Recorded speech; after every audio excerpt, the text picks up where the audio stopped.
What was your big break in the industry that got you there to do whatever you really wanted? And on that note, I just see so many cool young people here. I saw some girls over here drawing, and it's really, really good stuff. And like I do some stuff, I'm wondering what would bridge the gap from being in the audience to like breaking this barrier and going to you and maybe showing stuff, or like if you have a card to go, like break.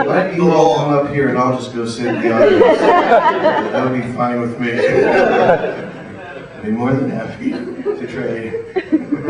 Well, you know, what you're just saying is I was just lucky to do what you're doing, which is draw and just keep doing your own thing. And you know, a little bit of it's luck. I still can't figure out how it happened, you know, because I was a terrible student and a terrible busboy and a terrible waiter and a terrible, you know, pretty much everything. So, you know, it's nice to kind of just keep to your passion and just do, you know, just do whatever form, drawing, music, film, whatever, just keep your own passions going that way.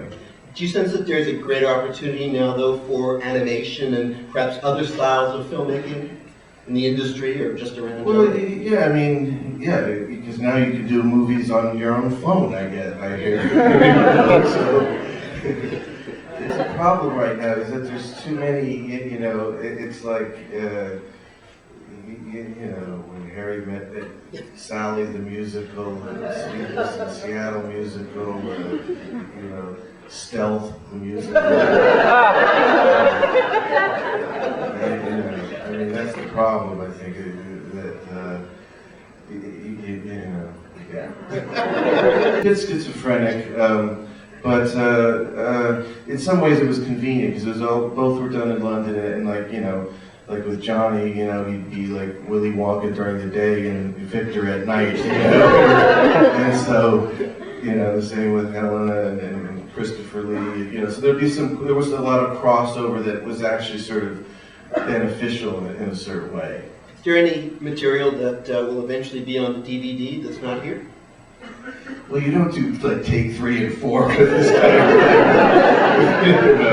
of Sequences. No. I mean, there is something that's quite nice that I hope gets put on, which is to see the actors. I mean, it's not. We didn't do the kind of slick DreamWorks kind of where everybody's in makeup, kind of, you know, showing them doing their voices.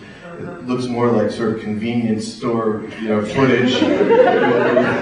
Everybody looking like crap, you know, but doing the voices, and it's actually quite exciting. And there's some early tests where you see some of the armatures moving and things, which for me, it's the first time, you know, usually on DVDs there's a lot of crap, and this is probably the first one I can see that I would find interesting. You know.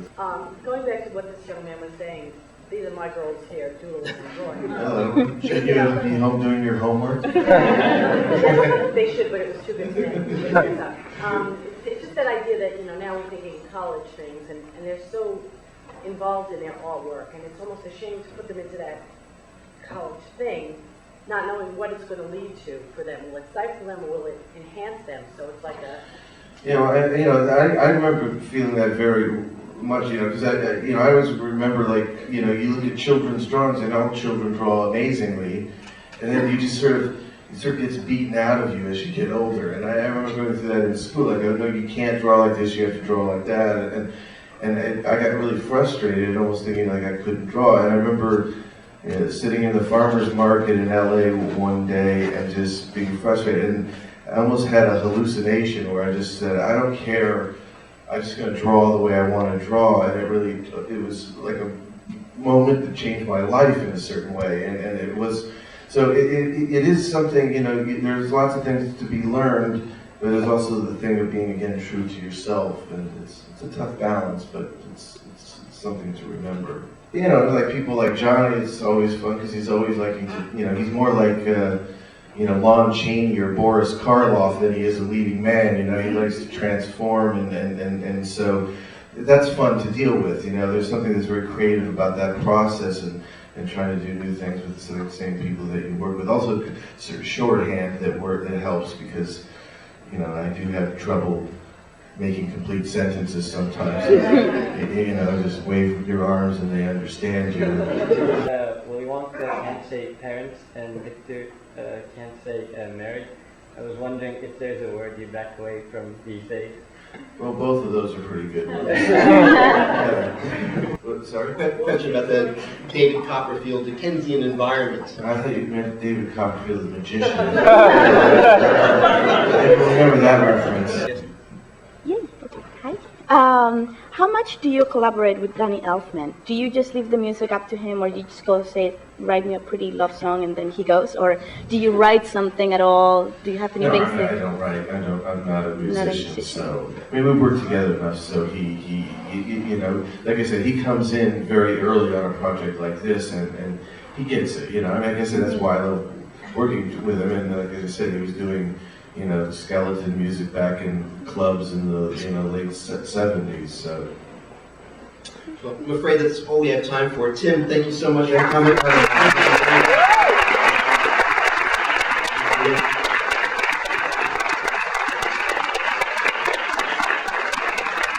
World exclusive, davidjr.com, adamoniano.com, Tim Burton, I guess it's stainboy.com, that's his official site or something. Google him, you'll come up with something. Yeah, just Google him. So he was really cool. Really nice guy. He used to ask about the creative process of collaborating with Mr. Danny Elfman on the music. And yeah, we got some very honest, candid answers about that, how that works. One of the other people we went with went to the ladies' room and came back and said she ran into Tim Burton. And I was like, holy shit. So I had to use the bathroom. So went, met him, said, boy, this movie's incredible, it's unbelievable. I hope you're going to like the question I'm going to ask you later. I mean, maybe I had a chance to give him the card to check out my work then, but I really didn't want. I wanted to do it in a legit fashion, legitimacy. And he was really cool, open to my questions, and yeah. Yeah, you wouldn't expect that from a big-time director to be so receptive to the people. Not at all, yeah. And that guy, I know that guy. From the Village Voice. From the Village Voice. Michael Mostow. Michael Mostow from the Village Voice. Adam, there's a VIP room. What's going on? Yeah, no definitive word whether Mr. Burton is in there or not. I do know that there are special tickets you have to hand in, and then they give you a corresponding camera or some small thing. I don't know what that's all about. The woman I talked to said it has nothing to do with our deal, but if it's the VIP bullshit. deal, yeah, they're just trying to keep the layman's out of it. But you know, whatever. We had our moments. We had our brush with fame, so we got what we wanted. He pointed at me. Pointed at you. He pointed at me. The interview guy was like, Tim Burton pointed at Nisa. he didn't point at any other. This is the only questioner he handpicked. And I didn't know what to say. And I already knew the answer. It was so stupid, but I don't You said it so intelligently. An intelligent person could have had that question. Oh, here come the security guards. They look upset. And they're gonna love how this camera slipped by. You should have taken the camera when you had the chance. There might be a window in here to ascertain what's going on.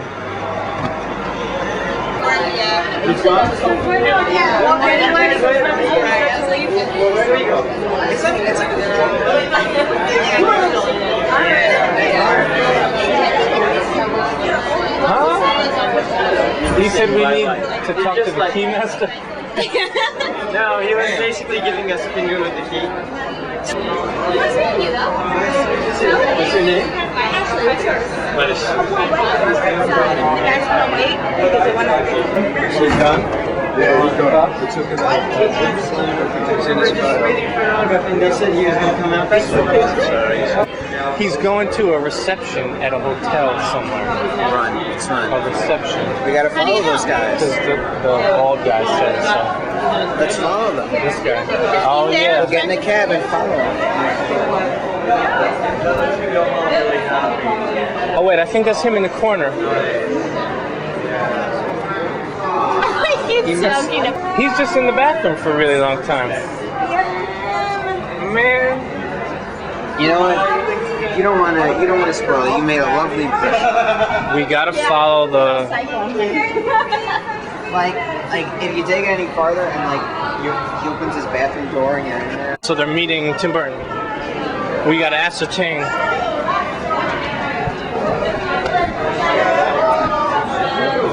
got a feeling that way.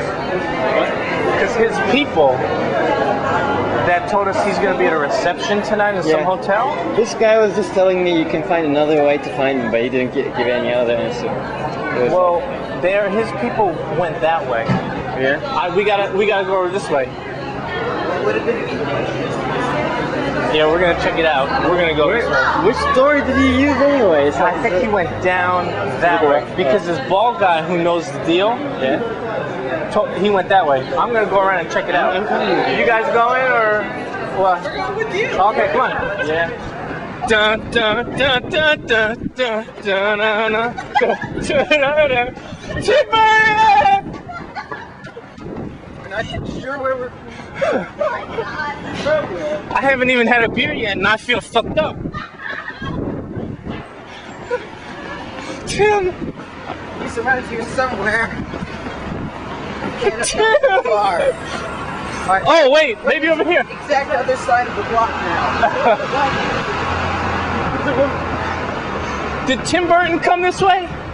Tim Burton, the director? Okay.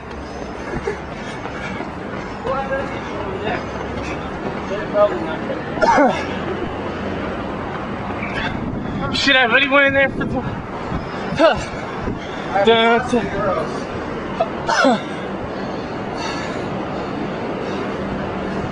Excuse me, miss. You didn't see Tim Burton go this way, the director? Alright, thanks anyway.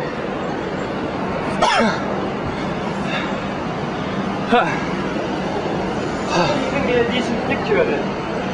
Oh, I got some video. Did? Yeah. Yeah, you made it.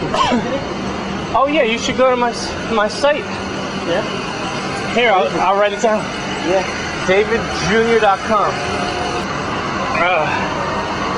My name is Bush. Hey, how's it going? Nice to meet you. Yeah, I should have the video up. Give me like a day or two. Yeah? I'll put it up. Okay. That would be great. Cool. Yeah. Shit. Oh shit, it's water bottle. There's a clue. There's a clue. It smells like puppets. Puppets. The answer is out there. They don't know. That truck looks like it's just loaded. Oh, maybe it's low. Maybe it's Tim Burton. Shit. Is this big enough to fit maybe a film director and his entourage? Yeah. Oh, it's hollowed out. Oh, it was a trick. Ah, It was a man. decoy. A decoy. Tim Burton? Is Tim Burton in there? Oh. No, Tim Burton. No. Tim? Where are you, Tim? I want you to check out my website.